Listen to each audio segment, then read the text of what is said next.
RSP നേതാവ് VP. രാമകൃഷ്ണപിള്ളയുടെ അന്ത്യാഭിലാഷം N.K.. Premachandran തിരസ്കരിച്ചുവെന്ന് മകൾ ജയന്തി. മരണശേഷം മൃതദേഹം കൊല്ലത്തെ ആർഎസ്പി ഓഫീസ് വളപ്പിൽ സംസ്കരിക്കാൻ പ്രേമചന്ദ്രൻ അനുവദിച്ചില്ല. വി.പി. രാമകൃഷ്ണപിള്ള വളർത്തിക്കൊണ്ടുവന്ന മാനസപുത്രൻ അവസാന കാലത്ത് തിരിഞ്ഞു നോക്കിയില്ലെന്നും ജയന്തി ആരോപിക്കുന്നു. ആർഎസ്പി സംസ്ഥാന സെക്രട്ടറി, മുൻ മന്ത്രി, തൊഴിലാളി നേതാവ്, പറഞ്ഞാലും തീരാത്ത ചുമതലകൾ. ആർഎസ്പിയെ വളർത്തിയതിൽ നല്ല പങ്ക് വഹിച്ച ഉറച്ച ഇടതുപക്ഷ മനസ്സുള്ള സഖാവ്. ഈ വിശേഷണങ്ങൾക്കൊക്കെ മീതെയായിരുന്നു വി.പി. ചേട്ടൻ. അദ്ദേഹത്തിൻ്റെ മകൾ ജയന്തി കുണ്ടറ പെരുമ്പുഴയിൽ നടന്ന തെരഞ്ഞെടുപ്പ് പ്രചരണ യോഗത്തിലായിരുന്നു വിതുമ്പിക്കൊണ്ട് തൻ്റെ പിതാവിനോട് എൻ.കെ. പ്രേമചന്ദ്രൻ കാട്ടിയ നന്ദികേടിനെക്കുറിച്ച് വെളിപ്പെടുത്തിയത്. അവസാന കാലത്ത് ബി.പിക്ക് ഒറ്റ ആഗ്രഹമേ ഉണ്ടായിരുന്നുള്ളൂ. മകളോട് അത് പറയുകയും ചെയ്തു. താൻ മരിച്ചാൽ കൊല്ലത്തെ പാർട്ടി ഓഫീസിലെ മണ്ണിൽ തൻ്റെ ഭൗതിക ശരീരം അടക്കം ചെയ്യണം. അവസാന ആഗ്രഹത്തെക്കുറിച്ച് താൻ പ്രേമചന്ദ്രനോട് പറഞ്ഞെങ്കിലും അത് സാധിച്ചു തന്നില്ലെന്ന് ജയന്തി പറഞ്ഞു. എന്താണെന്നറിയാമോ അദ്ദേഹം പറഞ്ഞത്?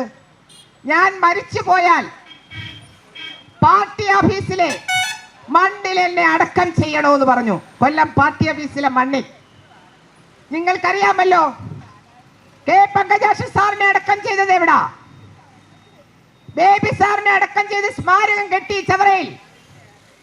വി.പി. രാമകൃഷ്ണപിള്ള എന്ന് പറയുന്ന പാർട്ടിക്ക് വേണ്ടി ജീവിതം ഉരിഞ്ഞു വെച്ച ആ മനുഷ്യന്റെ ആ ചെറിയ ആഗ്രഹം പോലും സാധിച്ചു കൊടുക്കുവാൻ ഇന്ന് ഈ വളർന്ന് പന്തലിച്ച് നിൽക്കുന്ന ഈ പ്രേമചന്ദ്രന് കഴിഞ്ഞിട്ടില്ല.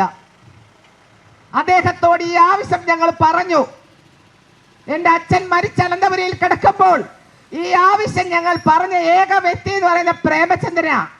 കാരണം അയാൾക്കാണ് അച്ഛനോട് കൂടുതൽ ബാധ്യതയുള്ള ആള്. പ്രിയമുള്ളവരെ, ഈ 7 വർഷം കഴിഞ്ഞിട്ടും ആ മുറിവുകൾ എൻ്റെ മനസ്സിൽ ഉറങ്ങാതെ കിടപ്പുണ്ട്. 6 അടി മണ്ണിൽ ആർഎസ്പി ഓഫീസിന്റെ മുറ്റത്ത് സ്ഥലം കൊടുക്കുവാൻ പോലും തയ്യാറാവാത്ത ആളാണ് ഈ മാന്യൻ ആർഎസ്പിയുടെ UDF സ്ഥാനാർത്ഥി. ഏവർക്കും അറിയാം കെ പങ്കജാക്ഷനെ അടക്കം ചെയ്തത് എവിടെയെന്ന്. ബേബി ജോണിനെ അടക്കം ചെയ്ത് ചവറയിൽ സ്മാരകവും നിർമ്മിച്ചു. വി.പി. രാമകൃഷ്ണപിള്ള എന്ന മനുഷ്യൻ പാർട്ടിക്ക് വേണ്ടി ജീവിതം ഒഴിഞ്ഞുവെച്ചു. ആ മനുഷ്യൻ്റെ ചെറിയ ആഗ്രഹം പോലും സാധിച്ചു കൊടുക്കുവാൻ ഇന്ന് വളർന്ന് പന്തലിച്ചു നിൽക്കുന്ന പ്രേമചന്ദ്രന് കഴിഞ്ഞിട്ടില്ല. തൻ്റെ പിതാവിൻ്റെ അവസാന കാലത്ത് തിരിഞ്ഞു നോക്കിയില്ല. ഈ അവഗണന ആരോടും പരാതിയായി പിതാവ് ഉന്നയിച്ചിട്ടില്ലെന്നും ജയന്തി പറഞ്ഞു.